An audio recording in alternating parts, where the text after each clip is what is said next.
Hi team, welcome to this next YouTube video.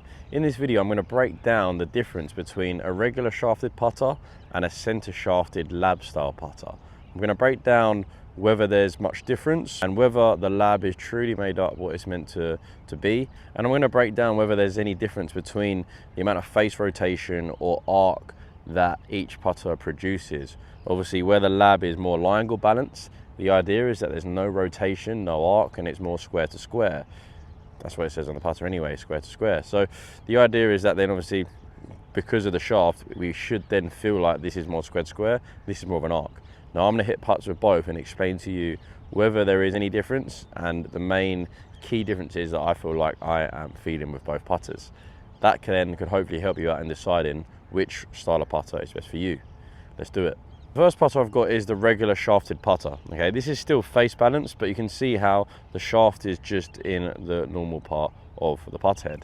Now, due to the shaft being in that regular position, it's still going to promote some arc and some face rotation. But again, due to it being face balance, the face balance should reduce that a little bit and make it easier to feel, say, more square to square. But what I noticed with this putter and with this style of putter when I'm getting putts is it's definitely impossible to keep it more square to square back and through without me pushing my hands and manipulating the shaft. So the idea is that if I just allow my hand to swing along the line of my shoulders, then that putter is still going to arc a little bit from the inside and then straight through.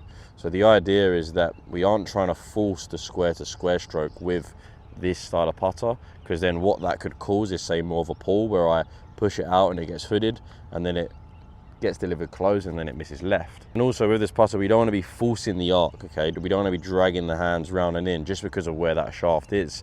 Just by naturally feeling like my hands run along the line of the shoulders, I notice a tiny arc at the end of the stroke and a tiny arc at the end of the forward stroke, which makes it quite nice for me to just allow that putt head to move as it wants and to not try and force an arc or to force a square to square stroke.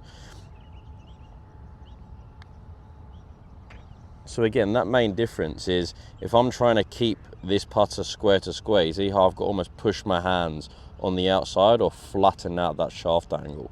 That's something I don't want to do. I just want to allow for that natural arc. You see there, just allowing that putter to arc a tiny bit at both sides of the stroke. Then I can trust the arc, and I can trust that if I have a good technique and a good strike, I'm going to deliver the putter square at impact consistently, even though there is some sort of arc, which is a nice feeling. Moving on to the line angle balance, the idea then with this is that I don't have any arc, any face rotation, because it's square to square, right? So straight back, straight through. But what I do notice with these putters is it's a little bit of a myth, okay? Because even though the idea is square to square, there's nothing stopping me from bringing this putter back and then opening the face. And there's nothing stopping me bringing it through and closing the face. So there's no way that any putter can stop face rotation. So the idea that line angle balance putters completely prevent face rotation is incorrect, because I can still rotate the face even on a straight back, straight through arc.